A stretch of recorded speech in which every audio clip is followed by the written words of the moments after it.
Hi, my name is Lau Wing San. I'm the assemblyman for Kampong Tungku. Today is the 9th of February 2017. Happy New Year, Chinese New Year to all of you.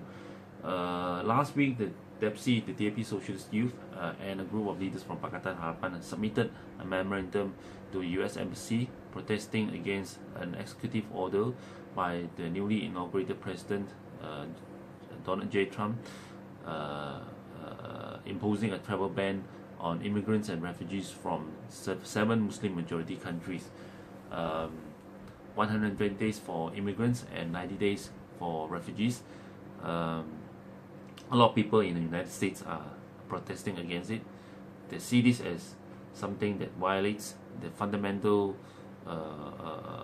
foundations of the United States. They see this as a divisive measure. They see this as something that is not going to make the United States safer, but indeed it will make the whole world even more dangerous. Of course, there are also some who are agreeing with the President Trump's travel ban. For those who agree, they say that there's no big deal with it because the president is merely carrying out his electoral pledge to the voters. In Malaysia, there are also people disagreeing to us submitting a memorandum to the United States Embassy. They believe that they say that this is actually a domestic affair of the United States. We opposition has got more issues to handle, has got more problem to handle at home.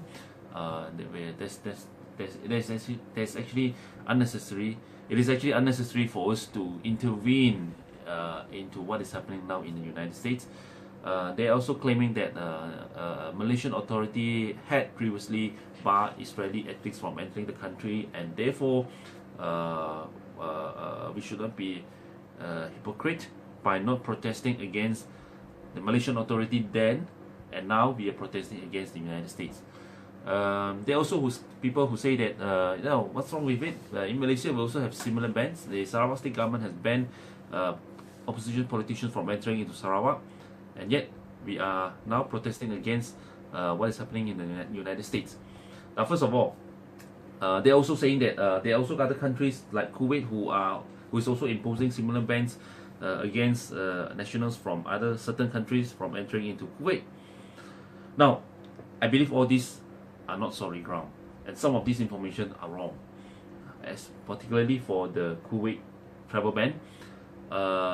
After President Trump signed the executive order, there are people who supported his travel ban, and they used the example in Kuwait to rebut those who are against or those who are opposing Trump's travel ban. And the reason they use is that if Kuwait is doing the same thing, are you going to protest against Kuwait? Now, it is there for a few days until not too long ago, the Kuwait government come up with a statement clarifying that such ban does not exist.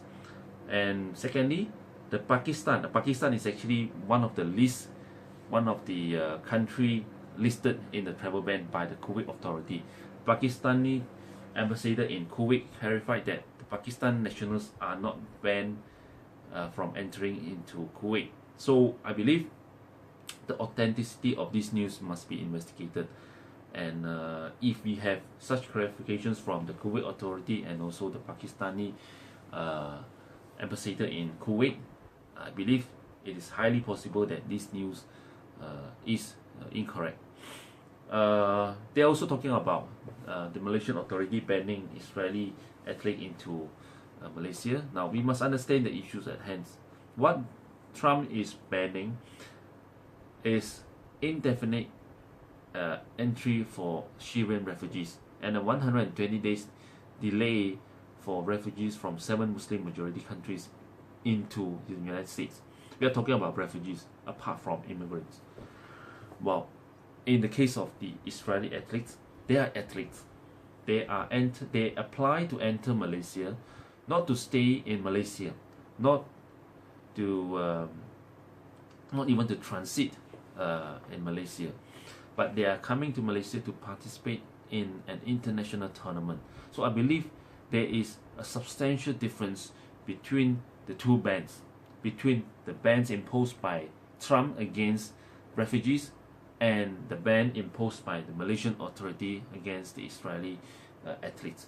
These Israeli athletes, even if they were to allowed to enter into Malaysia, after the tournament finished, they will have to return home. They're not going to stay long in Malaysia.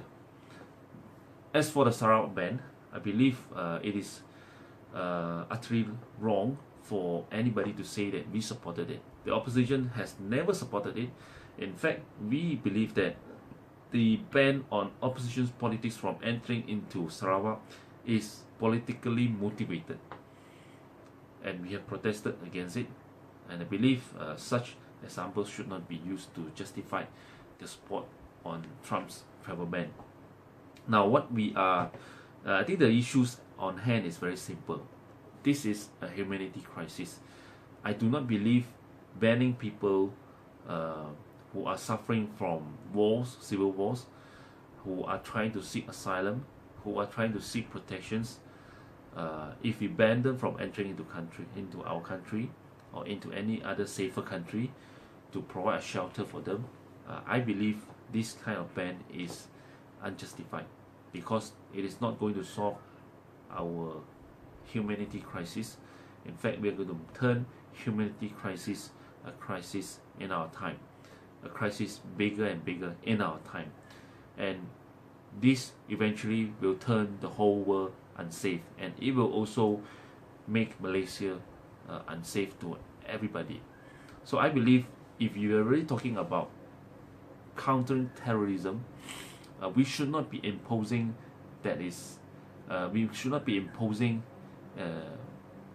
Islamophobia. We should not be an Islamophobic in order to fight Islamofascist.